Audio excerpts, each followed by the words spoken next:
చిన్న ప్రార్థన చేసుకొని వాక్యం చేద్దాం.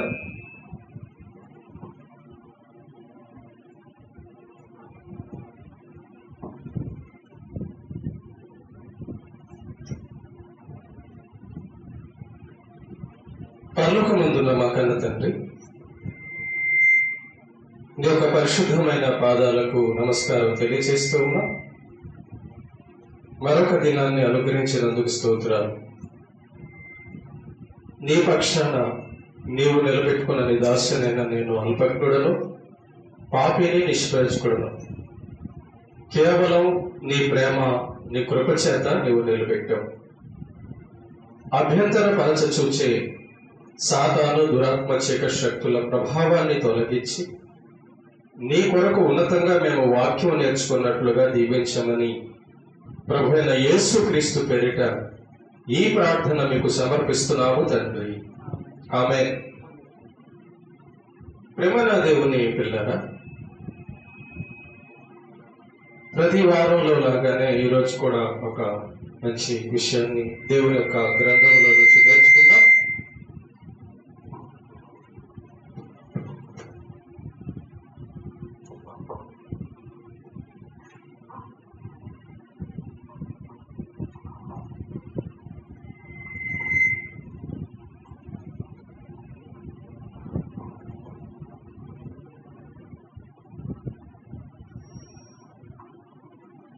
స్తోత్ర, దేవునికి మహిమ కలుగును గాక.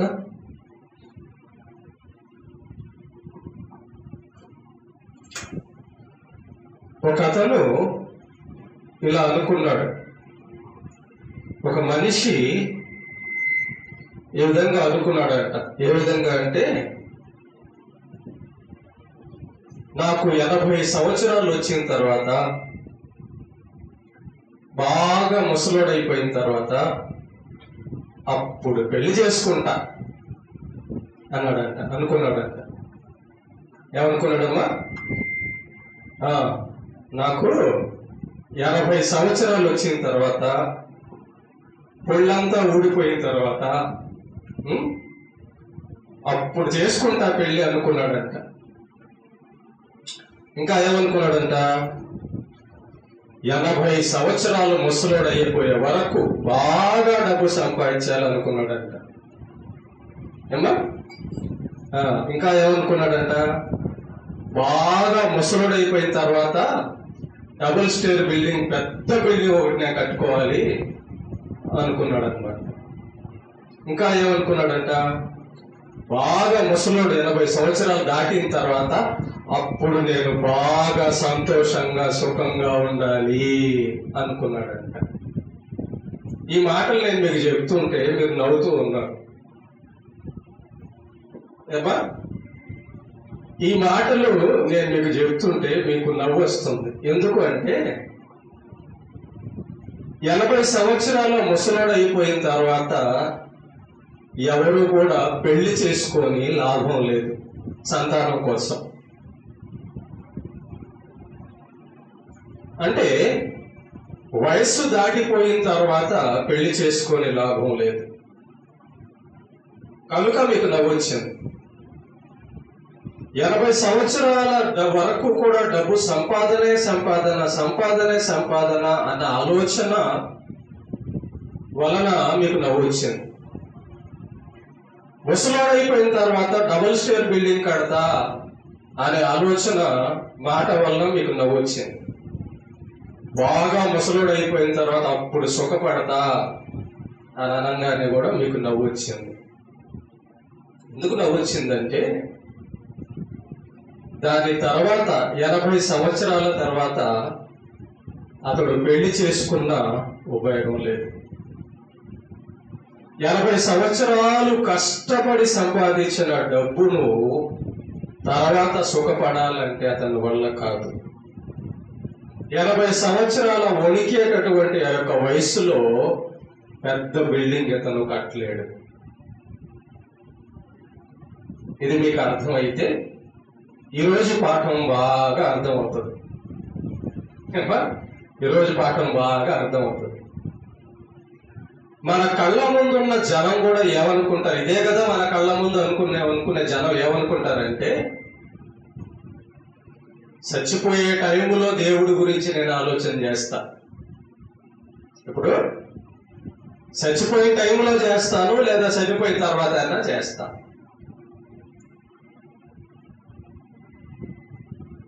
ఈ 80 ఏళ్ళ ముసలోడు అనుకున్నట్టే ఉంటది అది కూడా. మరి అప్పుడు దాకా ఏం చేస్తావు? కుర్రోడిని కాబట్టి, బలం ఉంది కాబట్టి ఎంజాయ్ చేస్తా, నా ఇష్టానుసారంగా నేను తిరుగుతా, నా ఇష్టం వచ్చినట్టు నేను బతుకుతా అని ఈ లోకంలో చాలా మంది అనుకుంటూ ఉంటుంటారు.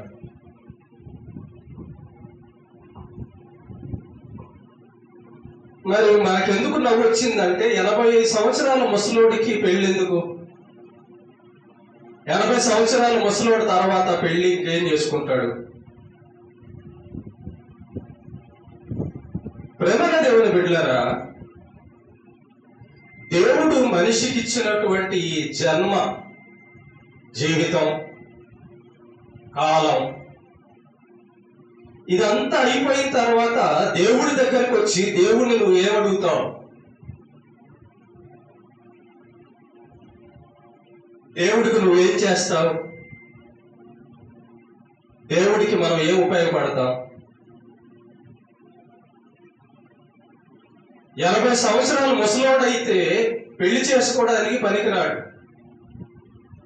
80 సంవత్సరాల ముసలోడైతే బిల్డింగ్ కట్టడానికి పనికిరాడు, పని చేయలేడు. 80 సంవత్సరాల ముసలోడు అయిన తర్వాత సరిగా కూర్చోలేడు, నడవలేడు. మరి దేవుడిచ్చిన ఈ జీవిత కాలం అంతా పూర్తి చేసుకొని, జీవిత కాలం అంతా వృధా చేసుకొని గడిపేసుకొని, తర్వాత నేను దేవుణ్ణి తెలుసుకుంటా, తర్వాత నేను దేవుడు ఉంటే చూస్తానంటే ఎలాగుంటుందో, ఈ ముసలోడు 80 సంవత్సరాలు ముసలోడు 80 సంవత్సరాలు వచ్చిన తర్వాత కూడా పెళ్లి చేసుకుంటా అంటే ఎట్లా ఉంటుందో అట్లా ఉంటుంది. కాబట్టి ఆ వృద్ధుడు, ఆ ముసలి అతను ఆ టైంలో వివాహం చేసుకోవడం అనేది సంతానం కోసం వృధా, అది పనికిరాదు. ఆ టైంలో నేను బిల్డింగ్ కట్టడానికి పని చేస్తానంటే వృధా, అది.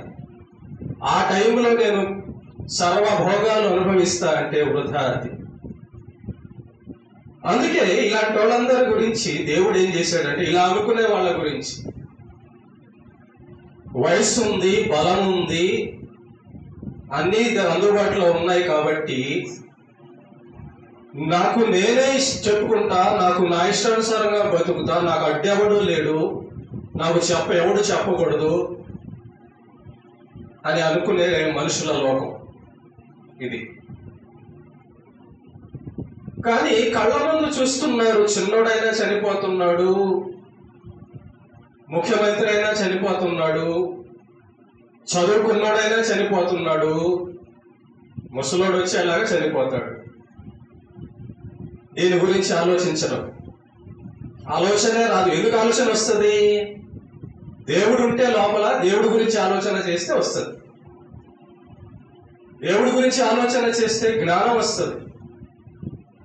దేవుడి గురించి ఆలోచన చేస్తే ఈ భూమి మీద బ్రతుకు ఎందుకో, ఎలా బ్రతకాలో, ఎంత చిన్నదో ఈ ఆయుష్కాలము, ఎలా బ్రతకాలో, ఎలా బ్రతకూడదో, దేనికి భయపడాలో, దేనికి భయపడకూడదో, మరణం తర్వాత ఏముందో, ఈ విషయాల జ్ఞానం వచ్చి మనిషిగా దేవుడు చెప్పినట్టుగా బతుకుతాడు జ్ఞానంతో.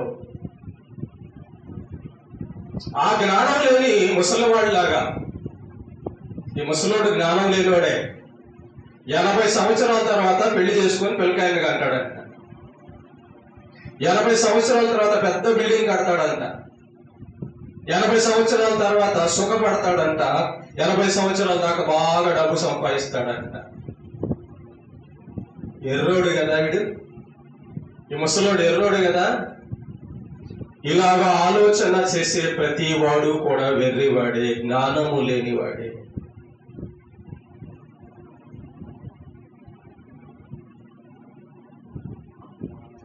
ప్రేమైన దేవుని బిడ్డలారా, మన యొక్క జన్మ, మనకి ఇవ్వబడిన కాలము మనం తీసుకొని వెళ్ళే విషయాలు, మనం సంపాదించేవి, ఇవంతా కూడా కొంచెం ఆలోచన చేయాలండి. ఆలోచన చేయాలి. ఏం మిగులుతుంది మనకి, ఏం తీసుకెళ్తాం చివరికి, ఏం సంపాదిస్తున్నాము, ఏమవుతుంది, తర్వాత పరిస్థితులు ఏంటి, ఇదంతా ఆలోచన చేయకుండా బతికితే అలా బతికే బ్రతుకుకి మైండ్ ఉందంటారా? అలాంటి మనిషికి మైండ్ ఉందంటారా? వెర్రోడు కదా అతను అలా బతికేవాడు. ప్రేమదేవుడు ఉంటారా? బయట మనం జనం కొంతమందిని చూస్తుంటాము, రోడ్లో పడిపోయింది తింటుంటారు, పిచ్చి పిచ్చిగా ప్రవర్తిస్తుంటారు. వాళ్ళకు మైండ్ లేదంటాం, వాళ్ళని పిచ్చోళ్ళు అంటాం. కానీ కళ్ళ ఎదుట మనుషులకు చావు ఉన్నా దాని గురించి ఆలోచించని వాడిని మరి పిచ్చోడు అనకూడదా, వెర్రోడు అనకూడదా?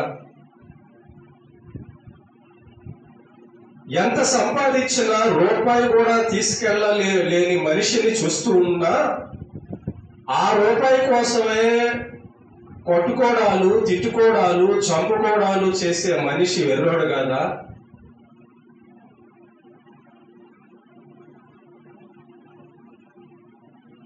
చనిపోయేటప్పుడు భార్య రాదు, భర్త రాడు, పిల్లలు రారు, బంధువులు స్నేహితులు రారు.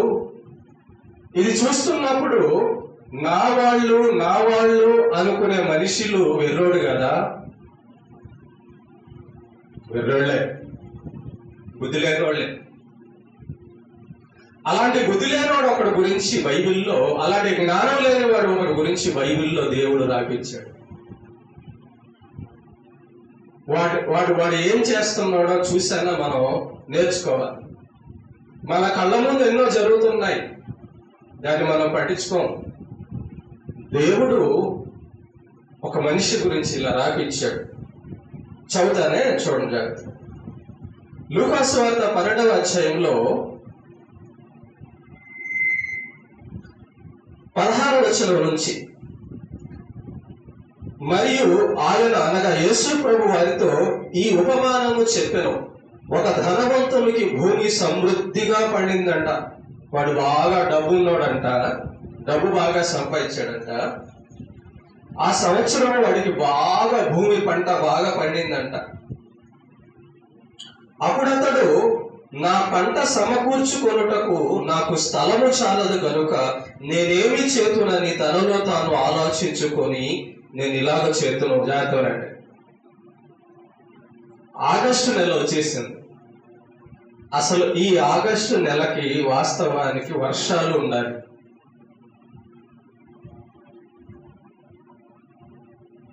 ఈ ఆగస్టు నెలకి పొలాలన్నీ రెడీ అయిపోయి ఉండాలి. కానీ చూడండి ఎట్లా ఉందో వాతావరణం.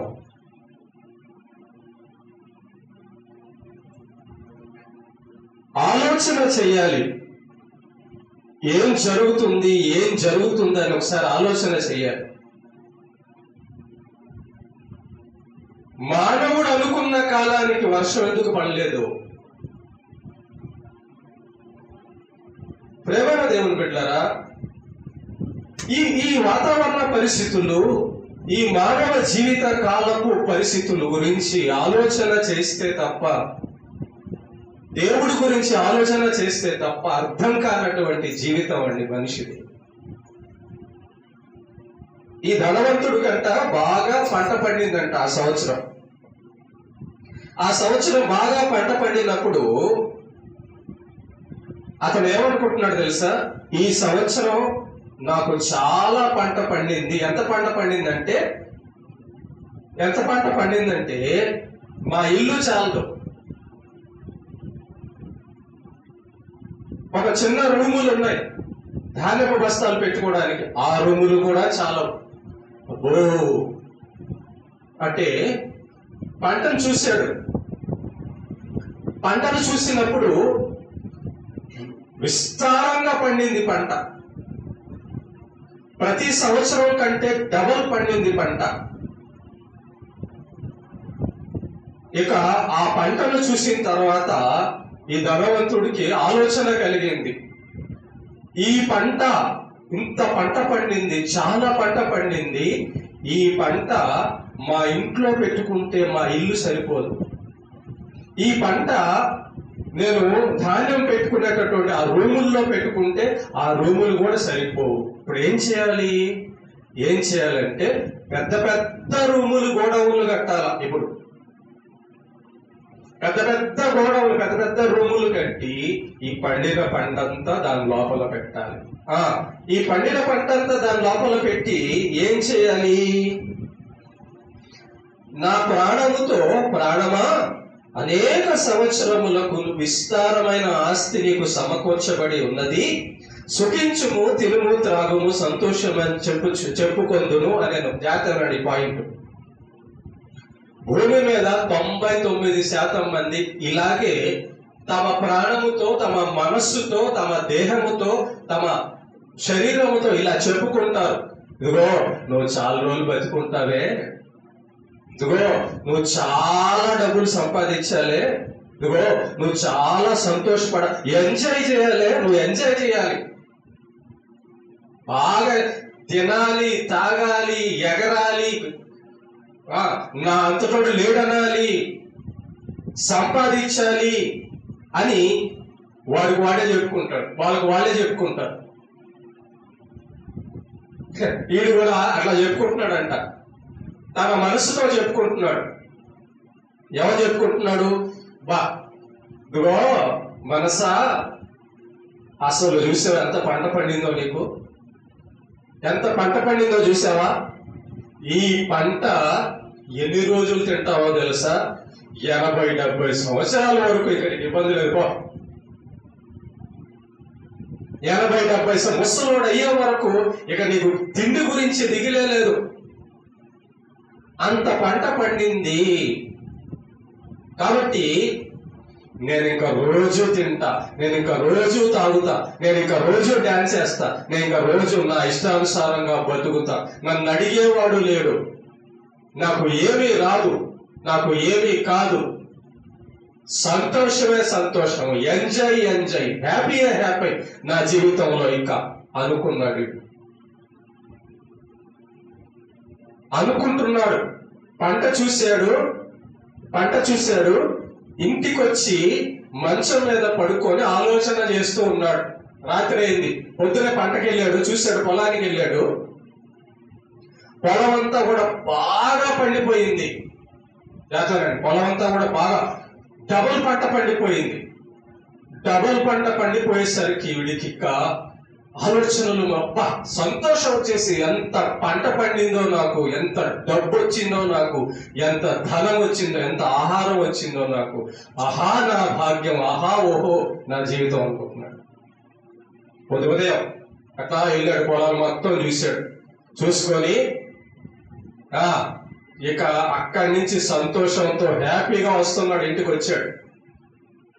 వచ్చాడు, సాయంత్రం అయింది, నైట్ అయింది, తిన్నాడు, మంచం మీదకి ఎక్కాడు. మంచం మీదకి ఎక్కి నిద్ర ఇంకా పనుకోలా. ఎందుకు నిద్ర రాలా? పంటను చూసి, అబ్బా ఇంత పంట నేను ఎన్ని సంవత్సరాలు తింటానో, ఎన్ని సంవత్సరాలు ఇంత పంట తిని సుఖం అనుభవిస్తానో అని నిద్ర రాల, ఆలోచనల్లో పనుకోలా. అలా అనుకుంటూ ఉంటుండగా ఒక స్వరం ఒకటి వినబడింది అతను. ఒక మాట, ఒక శబ్దం వినబడింది. ఆ మంచం మీద పడుకొని ఈ పంట అంతా నేను చాలా సంవత్సరాల వరకు తింటా సుఖంగా అనుకుంటున్న వ్యక్తికి ఒక మాట వినబడింది. ఏం మాట అంటే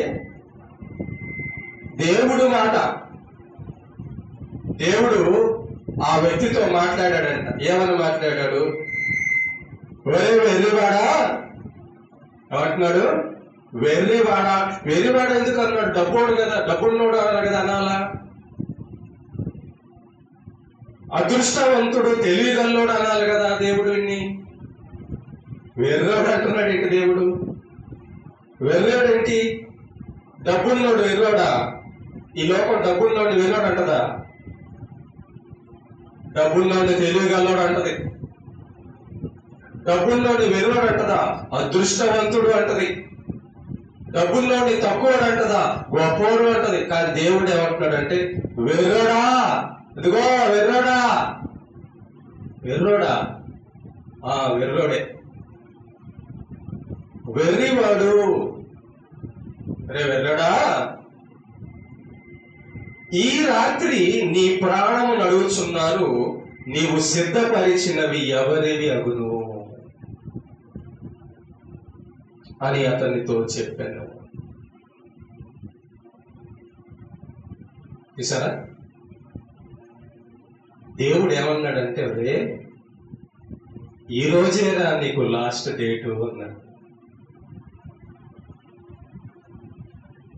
పంట చూశాడు గాని ఇంకా ఇంటికి తేల, పంట చూశాడు గాని పెద్ద పెద్ద కొట్లు కట్టాలనుకుంటున్నాడు, పెద్ద పెద్ద గోడౌన్లు కట్టాలనుకున్నాడు. పంట చూశాడు, ఇంటికి వచ్చాడు, అబ్బా నాకు 70-80 సంవత్సరాలు 100 సంవత్సరాల ఆయుష్ ఉంది, ఈ పంట అంతా ఎంత తింటారో, ఎన్ని రోజులు ఆనందంగా తింటారో అనుకున్నాడు. దేవుడు ఏమన్నాడంటే వెర్రోడా అని ఎందుకు అన్నాడంటే ఎవరే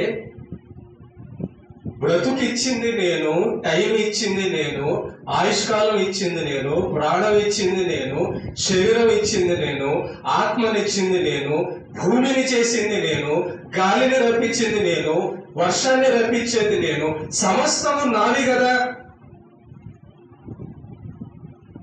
నువ్వు అనుకుంటున్నావు ఏంది నేను 80 సంవత్సరాలు ఇంకా ఉంటానని, నువ్వు అనుకుంటున్నావేంటి నాకేం అడ్డు లేదు ఎంజాయ్ చేస్తానని. అందుకే ఎర్రోడా అన్నా. నీ ప్రాణం ఎవరితో ఒకసారి ఆలోచన చేయరా ఎర్రోడా, నువ్వు నించున్న భూమి ఎవరితో ఒకసారి ఆలోచన చేయరా ఎర్రోడా,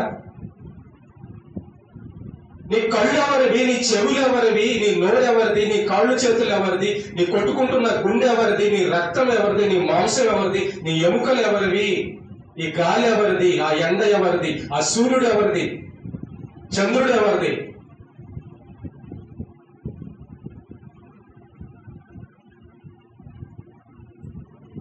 నావి నావి నావి, నేను నేను నేను అనుకోకురా వెర్రోడా అన్నాడు.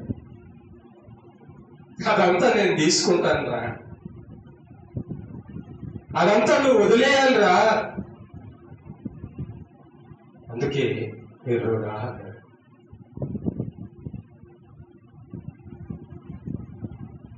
వెర్రితనము, వెర్రితనం అంటే ఏంటో తెలుసా, ఏది మనది కాదు, దాని మీద మోజు, ఏది మనతో రాదు, దానికోసం పోరాటం, యుద్ధం. ఏం తీసుకెళ్తామని పరిగెడుతున్నావు, ఎంత తీసుకెళ్తామని ఆ కోరిక మీద ఉన్నావు, ఎవరు నీతో వస్తారని బంధాలు పెట్టుకున్నావు.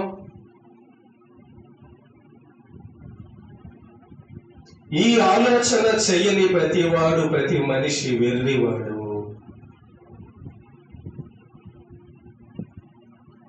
దేవుడు మనకిచ్చాడు జన్మ కాబట్టి ఉంది,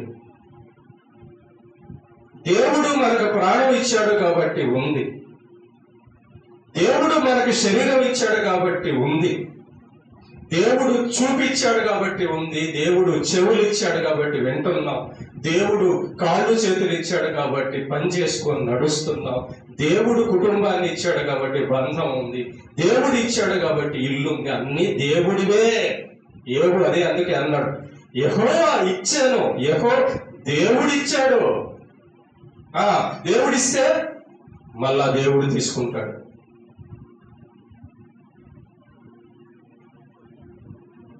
ఎందుకు? ఆయన ఇష్టం. ఆయన సృష్టికర్త. సెల్ కొనుక్కున్నావు, ఆన్ చేసావు, ఇంకా ఆపొద్దు ఎప్పుడు అని ఎవరైనా అన్నారు అనుకో, ఏమంటావు? నేను కొనుక్కున్న సెల్లును ఆపొచ్చు, ఆన్ చేయొచ్చు, నీకెందుకు అంటావు. ఇల్లు కట్టుకున్నావు, తాళం చేసుకొని ఊరికి వెళ్తావు, తాళం వేద్దని ఎవడన్నా అన్నాడు అనుకో, నా ఇల్లుకి తాళం వేయకుండా వేద్దని నువ్వు అంటావు ఎందుకు అంటావు. నా భార్య అంటావు, నా భర్త అంటావు, నా పొలం అంటావు, నా డబ్బు అంటావు, నా ఉద్యోగం అంటావు, నా అందం అంటావు, నా బలం అంటావు. దేవుడు అంటున్నాడు, నువ్వు నేను చేస్తే ఉన్నావు, నువ్వు నా వాడివి, నా సృష్టి. కాబట్టి నేను పిలిచినప్పుడు, నాకిష్టమైనప్పుడు, నాకిష్టమైనంత కాలం ఉంచుతా, నాకిష్టమైనప్పుడు తీసుకెళ్తా.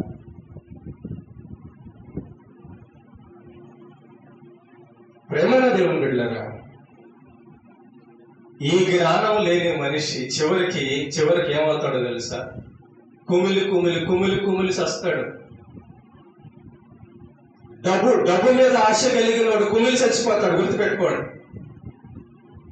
సుఖం మీద ఆశ కలిగినోడు కుమిలి కుమిలి చచ్చిపోతాడు. ఎందుకు? చచ్చిపోయేటప్పటికి, ముసలుడు అయిపోయేటప్పటికి అన్ని దూరం, అంతా బాధ.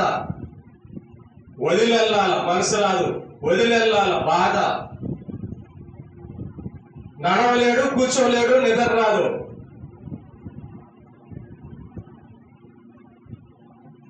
జీవిత సత్యాలు కదా, జీవితాన్ని ఇచ్చిన దేవుని యొక్క మాటలు కదా.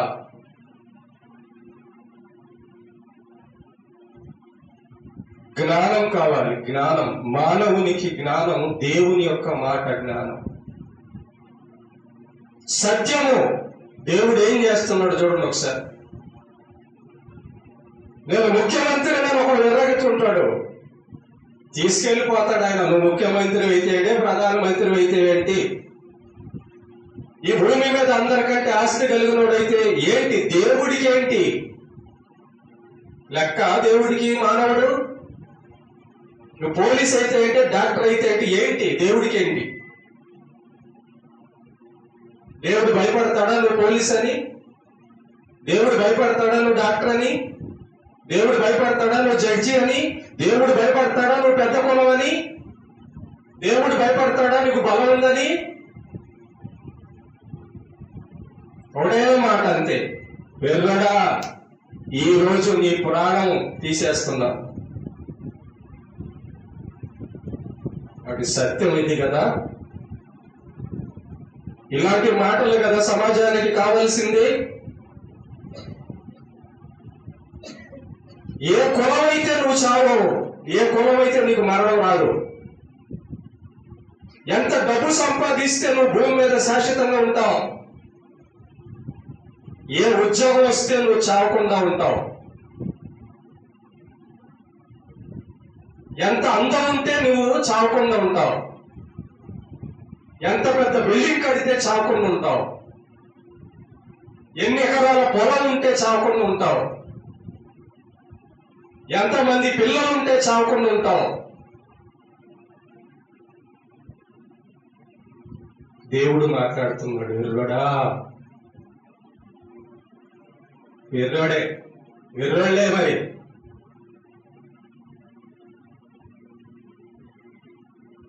సత్యాన్ని ఏ రోజు దేవుడు పిలుస్తాడో మనకు తెలియదు. ఎన్ని రోజులు ఇచ్చాడో మనకు తెలియదు. ఖచ్చితం, కన్ఫర్మ్ పిలుస్తాడు. చూస్తున్నాం, డబ్బుల్లోనైనా పిలుస్తాడు ఆయన. డబ్బేం ఆపదు. ముఖ్యమంత్రినైనా పిలుస్తాడు ఆయన. ముఖ్యమంత్రి పదవి ఆపదు. పోలీసున్నా పిలుస్తాడు ఆయన, గన్ ఆపదు. పొలాలున్నా పిలుస్తాడు, పిల్లలున్నా పిలుస్తాడు, భార్య బిడ్డలు ఉన్నా పిలుస్తాడు, అందం ఉన్నా పిలుస్తాడు, బలం ఉన్నా పిలుస్తాడు. ఆయన పిలిచాడంటే ఉన్న పళంగా వెళ్ళాలి. ఇదిగో వీడిని పిలిచాడు ఆ రోజు. వాడి ఆలోచనలు ఎంజాయ్ అంట. వాడి ఆలోచనలు పెద్ద పెద్ద కొట్లు కట్టి నేను ఎంజాయ్ చేయాలి. ఆయన ఏమంటున్నాడు తెలుసా? రే, నీ సృష్టికర్త అయిన నేనున్నానని నీకు తెలీదా? నువ్వు ఆలోచన చేయలా? నువ్వు వెతకవా? నీ కళ్ళ ముందు సమాధి ఉందా లేదా? మీ ఊర్లో సమాధి ఉందా లేదా? ఎందుకుంది సమాధి చెప్పండి. ప్రతి ఊరికి సమాధి ఎందుకు ఉంటది? చస్తారు కనుక.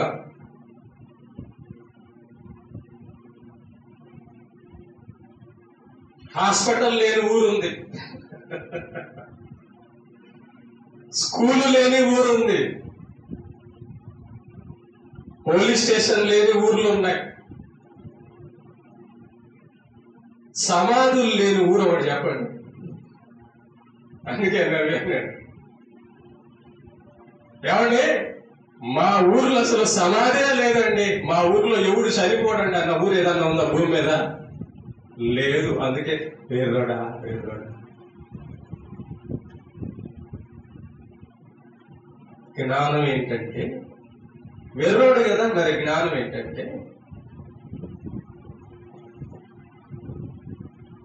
మనకి ఇచ్చినటువంటి యొక్క జన్మ దేవుడిది. ఆయన మనకంటూ తనకంటూ ఒక ఆలోచన కలిగి ఉన్నాడు, తనకంటూ ఒక ప్రణాళిక కలిగి ఉన్నాడు. తన ఉద్దేశాలతో చేశాడు, తన ఆలోచనలతో చేశాడు.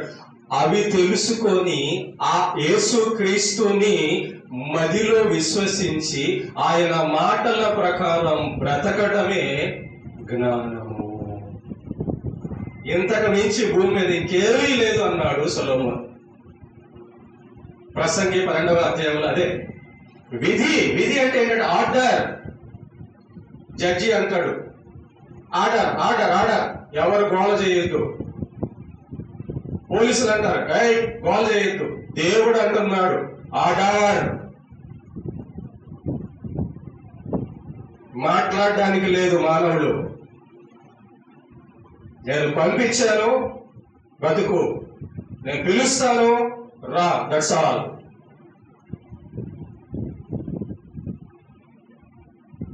నేను అంతటోడినని, నేను ఇంతటి దాన్ని, నేను అలాంటి వాడినని, నేను ఎంత సంపాదించాలని, అదని ఇదని కలలొద్దు. నిజం ఒక రోజున భూమి నుంచి ఖాళీ చేయాలి మనం. అది నిజం, అదే నిజం. నిజం ఒకరోజు అన్ని వదలాలి, అదే నిజం. మరి సత్యం ఏంటి?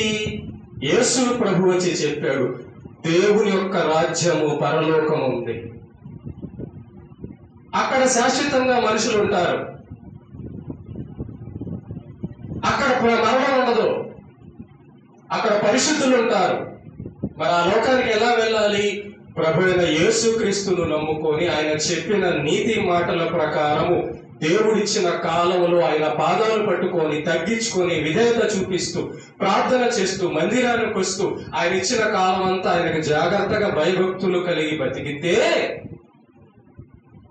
అప్పుడు ఆయన ఉండే లోకంలో ఆయన ఎలాగైతే శాశ్వతంగా ఉంటాడో ఆ లోకానికి మనల్ని తీసుకెళ్లి దేవుడు ఉంచుతాడు. ఇది సత్యం. This is the truth. ఈ ఆలోచన, ఈ మాటని పక్కకు నెట్టే ప్రతి వాడు వెర్రోడే. అందుకే సమాధులు చూడండి, ఎందుకు ఉన్నాయి ఊర్లో సమాధులు? ఎందుకు ఉండాలి ఊర్లో సమాధులు? ఖాళీ చేయాలమ్మా ఇల్లు. ఒకరోజు ఏ ఇల్లు? సిమెంట్ ఇల్లు కాదు, దేహం అనే ఇల్లు. ఈ దేహంలో ప్రాణం దేవుడు పెట్టాడు, ఈ దేహంలో ఆత్మ దేవుడు ఉంచాడు. ఈ దేహం అనే ఇల్లు ఆత్మ నివసిస్తుంది, దేవుడు పంపిన ఆత్మ. అది ఒకరోజు ఖాళీ చేయాలి. కాబట్టి ప్రేమ దేవుని బిడ్డారా, సత్యం తెలిస్తే బాగుండదు అసలు. నిజమే కదా, దేవుడిది బతుకు. అవును, దేవుడిది. ఆయనకు భయభక్తులు కలిగి బతకడమే మనిషికి ఉన్నటువంటి సంతోషం. మళ్ళా చెప్తున్నా, అంత కోట్లు సంపాదించి సంతోషిస్తాను అనుకోబాకు, ఇంతమందిని కని సంతోషిస్తాను అనుకోబాకు, నా చుట్టూ బలగం పెట్టుకొని సంతోషిస్తాను అనుకోబాకు. అవన్నీ ఒకరోజు విడిపోయేటప్పుడు, వదిలేటప్పుడు బాధ వస్తుంది. వాటి మీద ఆలోచన లేకుండా, వాటి మీద ధ్యాస లేకుండా దేవుడి మీద ఆశ పెట్టుకుంటే నేను దేవుడి దగ్గరికి వెళ్ళిపోతానని చనిపోయేటప్పుడు సంతోషంగా కళ్ళు మూస్తాం. భూమి మీద పెడితే బాధ చచ్చిపోయేటప్పుడు, దేవుడి మీద మనసు పెడితే సంతోషం చచ్చిపోయేటప్పుడు ఇదంతా ఈ చెత్తని నేను వదిలేసి వెళ్ళిపోతున్నా దేవుడి దగ్గర, ఈ పాపపు లోకాన్ని విడిచిపెట్టి నేను దేవుడి దగ్గరికి వెళ్ళిపోతున్నాను హ్యాపీ.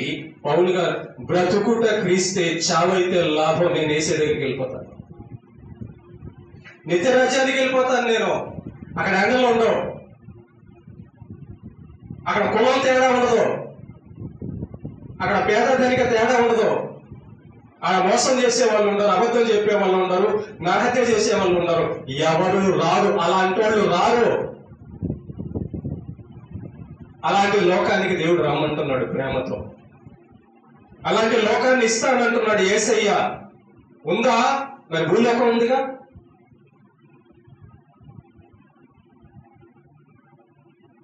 ఉందా? మరి ఆకాశం ఉందిగా, ఉందా? మరి చీకటి ఉందిగా, ఉందా? మరి వెలుగు ఉందిగా, ఉందా? మరి గాలి ఉందిగా. This is the truth. ఆ వెర్రోళ్ళలాగా, ఆ ముసలోడు వేరోళ్ళలాగా బతకొద్దు. రేపేమి సంభవించునో మనకు తెలియదు, దేవుడి చేతిలో. చూడండి,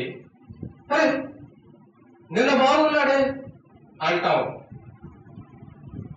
నిన్న బాగానే ఉన్నాడు కదమ్మా అంటావు. రాత్రి తెల్లారేసరికి ఆయన ఉండడు, ఆమె ఉండదు.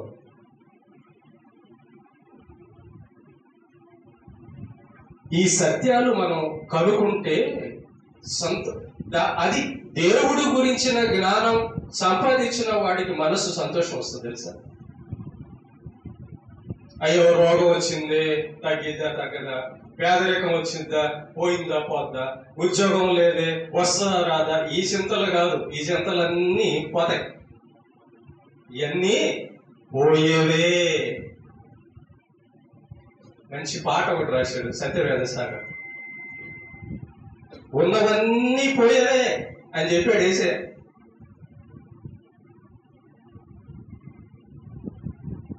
కాబట్టి అన్ని పోయేవే, ఈ భూమి మీద ఉన్నవన్నీ పోయేవే. వెర్రివాడిలాగా ఉండకూడదు, జ్ఞానిలాగా ఉండాలి. జ్ఞాని దేవుణ్ణి సంపాదించిన వాడు జ్ఞాని. యేసు ప్రభుని కలిగి ఉన్నవాడు జ్ఞాని, తెలియగలవాడు. దేవుణ్ణి సంపాదించుకున్నాడు తెలియగలవాడు. మిగతా అందరూ వెర్రులే. తమతో రాని వాటి కోసం ఆరాటపడి దుఃఖపడేవాడు ఎర్రుడేగా.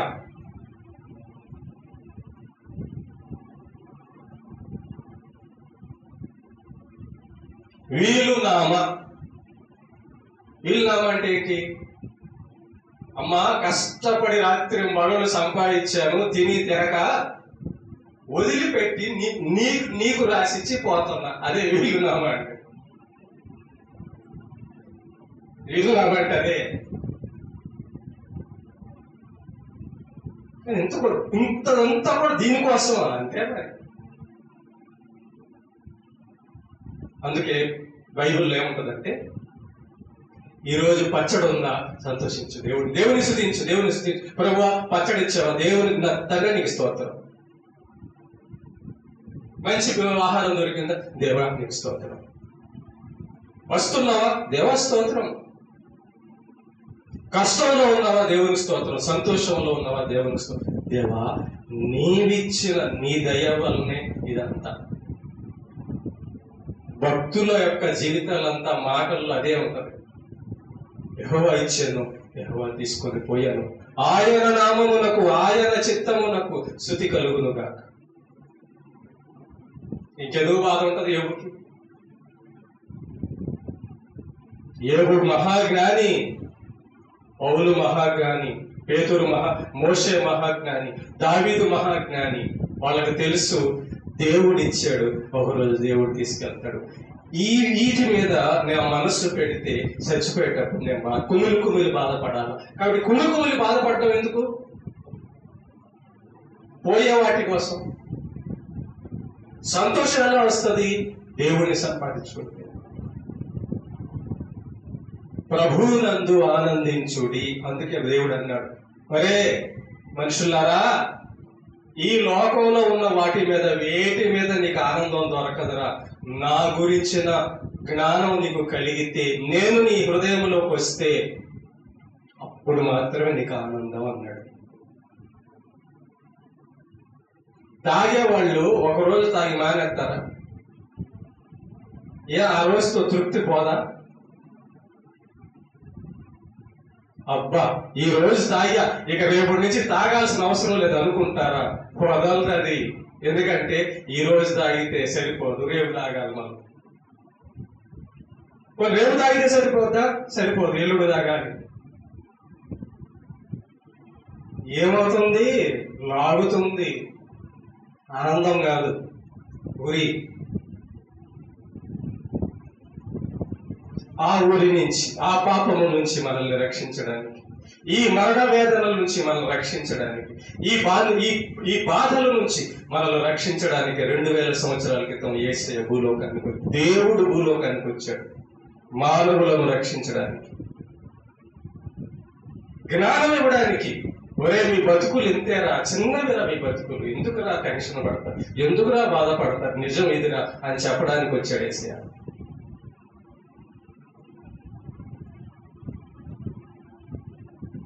కాబట్టి ప్రేమ దేవుని బిడ్డలారా, జ్ఞానం కలిగి మనం బతుకుతాం. మనకైతే దేవుడు ఇచ్చిన వాక్యం, దేవుడి మాట, జ్ఞానాన్ని నిజమే కదా. విర్రవీగిన ఇక్కడ ఏముంది? విర్రవీగిన ఏముంది? నా అంతటి దాన్ని లేదు, నా అంతలోడు లేడంటే ఏముంది ఇక్కడ?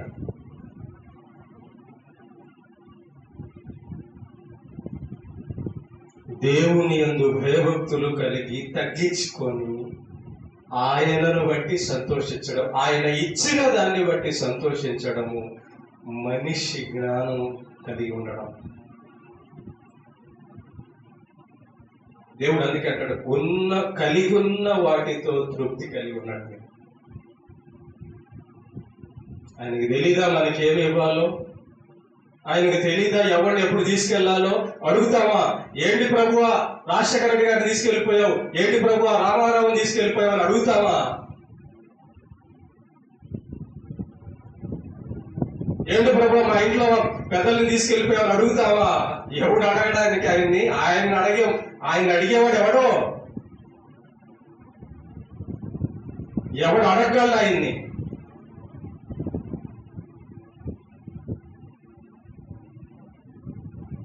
ఇది అర్థమైతే భయభక్తులు కలిగి మనం బతుకుతాం. ఆ భయభక్తుల్లో సంతోషం ఉంది అంతే.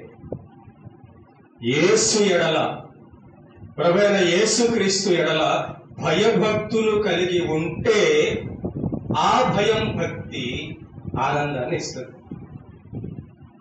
అంతకంతకు మించి ఈ లోకంలో ఏమీ లేదు, అంతా మాయే, మొత్తం మాయే. నటన, యాక్షన్. ఒకరోజు ఆ యాక్షన్ ఆగిపోద్ది, ఒకరోజు ఆ గర్వం ఆగిపోద్ది, ఒకరోజు ఆ అజ్ఞానం ఆగిపోద్ది.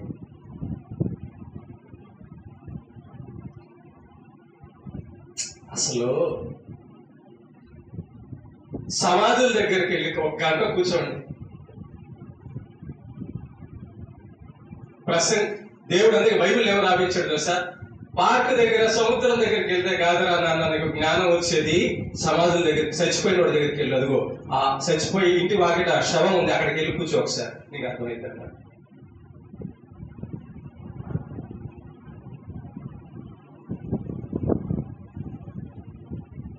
సమాధుల దగ్గర వెళ్ళి కూర్చో. ఎంతమంది సమాధులు ఉన్నాయి చూడు ఒకసారి.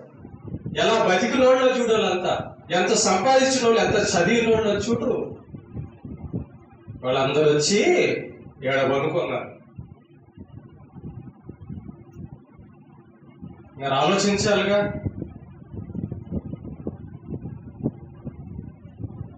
మనకైతే ఇట్టి జ్ఞానము, ఇట్టి సంతోషం ఇచ్చిన యేసయ్యకి మహిమ. మనకైతే నిజమైన దేవుడు, నిజం తెలియచేసే దేవుడు వచ్చాడు, ఉన్నాడు. ఈ లోకంలో డబ్బున్నా లేకపోయినా, అందం ఉన్నా లేకపోయినా, ఉద్యోగం ఉన్నా లేకపోయినా, బంధువులు ఉన్నా లేకపోయినా, ఏమున్నా ఏమి లేకపోయినా యేసు చాలు.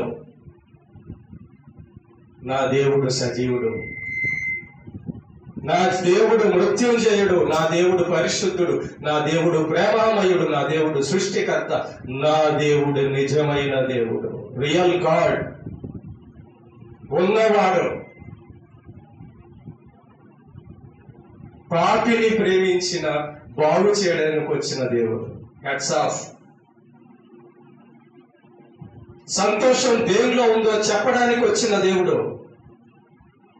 మనిషి బ్రతుకుకి మొదలు చివర చెప్పడానికి వచ్చిన దేవుడు.